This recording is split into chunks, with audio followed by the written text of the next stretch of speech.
What's up, everyone? I'm Katie Daryl, and he is David Pataconi. How's it going, dude?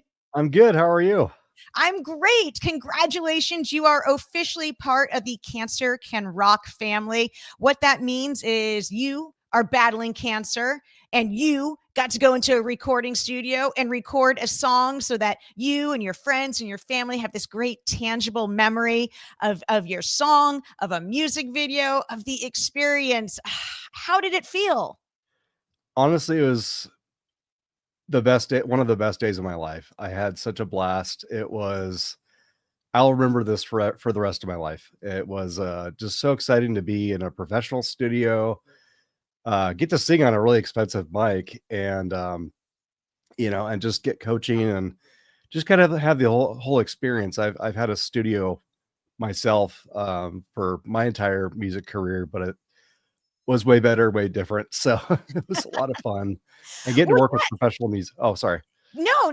I interrupted Yeah. you, but that's what's great about Cancer Can Rock is like we bring in all the bells and whistles, right? Yeah. If you're like, I need a bass player, I need a drummer, I need a kazoo player, we find that for you because we want you to have this great experience that really just rocks, right? Yeah. Yeah. Yeah. It was so much fun working with the studio musicians too, because like they're able to do things that, obviously I can't. And they got to take my song and make it way better than I even imagined. I didn't know how the song was going to translate from a different genre to what I was hoping for, and it turned out way better than I ever expected, and it was just really cool just to experience that. But everyone is so friendly, and they're like, "No, we're here for you, and we're here for helping you out." To feel like they're treating me like a rock star, and that was very humbling, but also really cool to experience. I'd like to talk about your song. It's called Yeah. Needle. What Mhm. can you tell me about it? The writing process, the lyrics, why should we care to listen? It was born out of personal experiences. I had some addictions and things like that. And I wrote it originally back in 2022. I never actually released it. And like I said, it was a different genre and everything.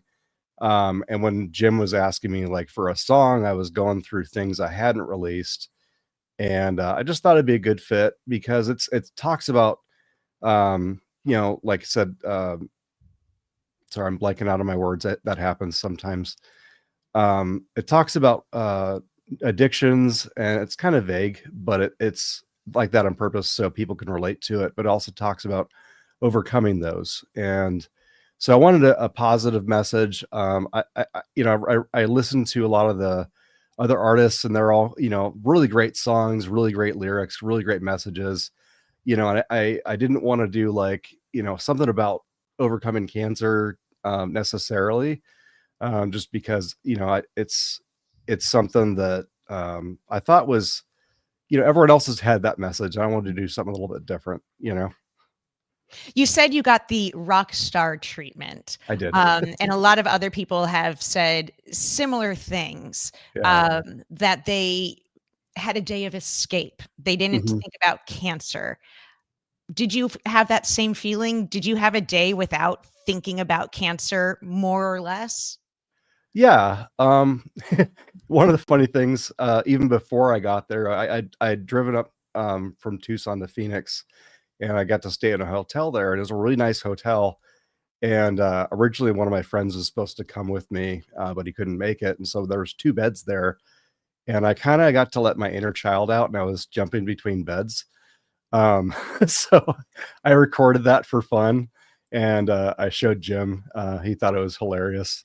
But while beyond that, just letting my inner child out. While I was there, everyone treated me professionally, but it was just like they're just were super friendly, super supportive, super kind, and you know they just treated me as one of their own, and their level, these studio musicians, and Jim being the producer. I mean, they're at a much higher level as musicians than I am, and it was just really cool to feel like I'm one of them, you Right. know.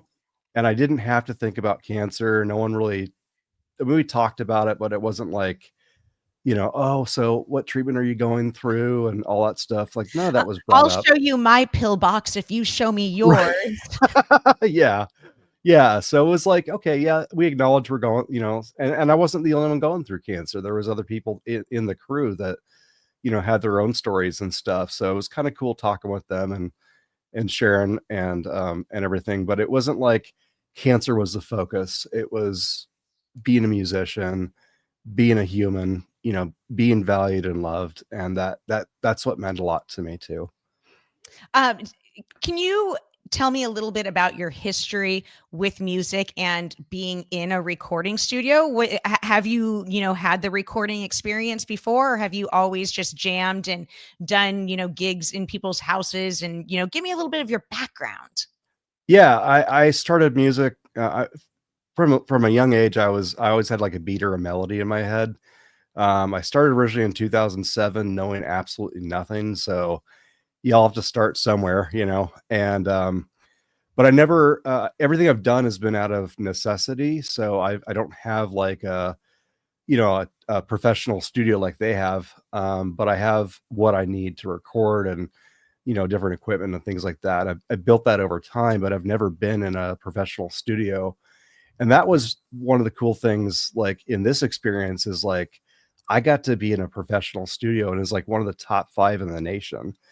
And that was just overwhelming. I was taking pictures and video, and the whole day I'm wearing my smile ear to ear. I mean, it Yeah. was just so much fun, and yeah, And the so it's studio that you're referencing, the studio was the Salt Mine Studio, which is very mhm, important to the yeah, Arizona community. mhm. Alice Cooper has recorded here, man. Yeah, Dude, yeah, school's out. yeah, exactly. Well, not even him, just, also, Chester Bennington was there, Mhm. which for me was like, "Oh, that's so cool." I mean, I love Alice Cooper too, and I would love to meet him one day, Yeah. but, God willing. But yeah, it was there. They have a good mix of a lot of artists that they have recorded there, multi-platinum records and all that stuff. My son was looking at some of the pictures because they have pictures of each artist on the Mhm. wall, and he's like, "Oh, that's Kendrick Lamar, and that's so and so," and it was just a lot of fun because like he got to kind of experience it like secondhand, but like seeing like, oh, you got to record on on that microphone, and you got to look at those speakers, they're huge, and just he was having a lot of fun. I wish he could have come with me, but he didn't want to go. It's like not only did you get the rock star treatment that day, Yeah. but you got to share that rock star experience in your son's eyes as well, right? Yeah, absolutely. And that's precious to me. Absolutely. Yeah. I'd like to I'm going to peel the onion now on your Okay. cancer, all right? Okay. Tell me a little bit about what cancer you're battling, what stage we're in, Mhm. what you've gone through, and what it means to you. Yeah, so I have stage 4 mucinous adenocarcinoma, which is a mouthful. So I just tell people colon cancer. It's currently pretty much settled in my peritoneum, um, kind of all over. I have a couple tumors on the side here. I'm currently going through, I've been going through naturopathic oncology.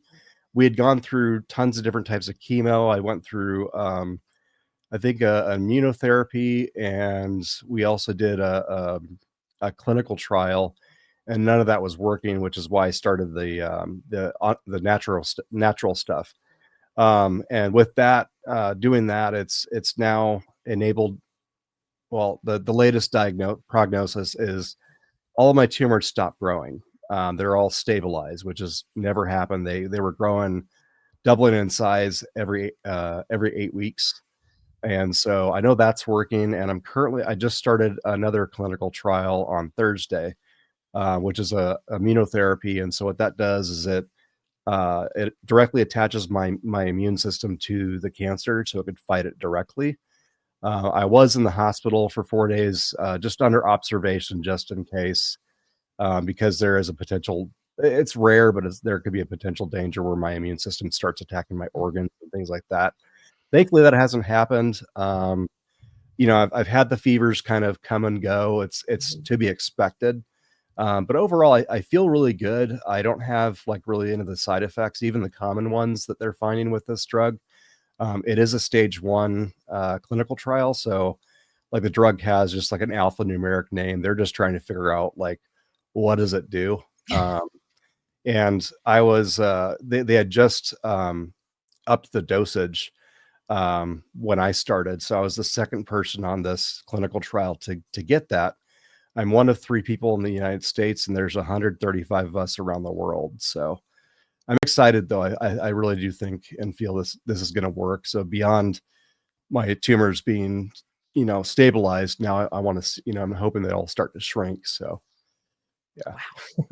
You, you know what I need to say? I need to give you an official congratulations. You are our first Cancer Can Rock musician from Arizona. Oh, So yay! thank you for I'm so getting happy. Cancer Can Rock, out of its comfort zone and into a new city and state. What do you love about Arizona? Honestly, I love our sunsets. I love like we have the best sunsets. I'll brag on that, and it's true. I don't. People can I fight me grew on it. up I in don't care. Arizona, so I know. If you know, you Yeah, know, right? yeah. That and the monsoon storms with Mhm. the lightning. Like we're known worldwide for our lightning during monsoon. So I love that. I love pretty much everything but the heat. So yeah. Oh man. Well, I'm so happy that you were able to be a part of Cancer Can Rock and that you're now Thank you. part of our family and our community. And your song, Needle, is available for people to download. And there's a music video and there's all the things. And you did get to have your rock star moment because Yeah. you are our rock star here at Cancer Can Rock. Thank you Thank you so so much, much. David. Thank you. And it's been such an honor and blessing to be part of Cancer Can Rock. It's really, like I said, I will never forget any of this experience or any of you guys. And, I even told my oncologist on Thursday about it. I'm like, hey, if you have any, uh, you know, uh, patients that are Musician. musicians, I'm like, yeah, like have them, apply and stuff. So, because I want others to have the same experience, and it's such a wonderful thing of what you guys are doing, and such a blessing, and it really warms my heart, and I'm just grateful to be part of it. But I believe in what you guys are doing too, because I've seen firsthand what it does to someone. So thank you very much for having me and allowing me to be part of this. Thank you. It's the power of music, right? Absolutely. You guys rock, and so do I.